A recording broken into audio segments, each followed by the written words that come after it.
Umekucha. Wewe, toka lini hayo mazoea mimi na wewe ameanza kwamba unakuja ndani kwangu tena bila hata taarifa? Wewe si mke wa mtu wewe?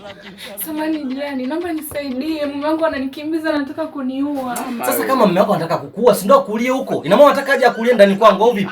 Hapana. Oa mzee. Sasa rafiki yangu. Eh!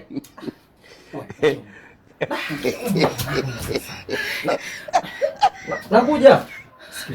Mungu nionekanie.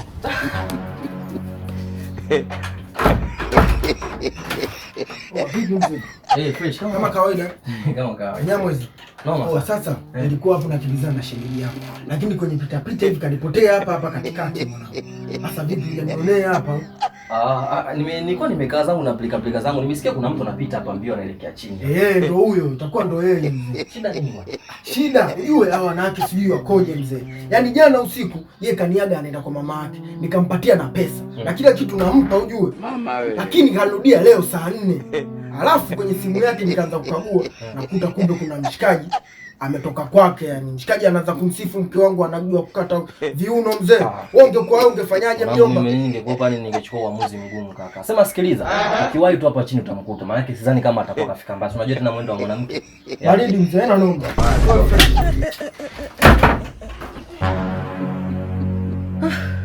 Wewe. Hebu toka huko.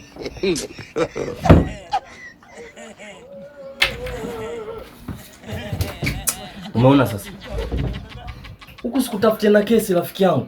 Jamaa kaja hapa kafyumu kabisa, yani nataka kumuua mtu kweli. Sasa mimi sitaki kesi za mauaji. Na kuomba toka, ondoka ukaendelee na mambo yako huko mengine. Jamani jirani, asante sana umenisaidia. Maana namjua yule angeniua. Natamani hata nikukumbatie. Wa mzee, sasa sikia kama ukimo Bas. Nimekwisha.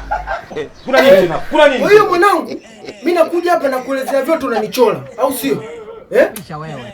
Upo naye huko ndani. Kaka, usiku mzima umelala naye. Anarudia leo asubuhi saa 4.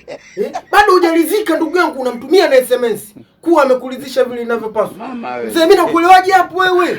Kaka, hebu naomba unisikilize tafadhali na kuomba, niko chini ya miguu yako. Umemwona mwanamke? Mimi mwanamke simjui na wala hata sina mazoea, hata ile namba yake yenyewe sina. Na hata nikikutana naye sio kwanza kumchangamkia, kwanza kumsalimia. Waga mimi hivyo vitu sina kabisa. Sasa nilikuwa niko ghafla tu nafanya kazi zangu usafi ndani akanivamia tu hapo. Amekuvamia vipi? Na wewe unavamia watu. Mzee mimi na wewe utanieleza.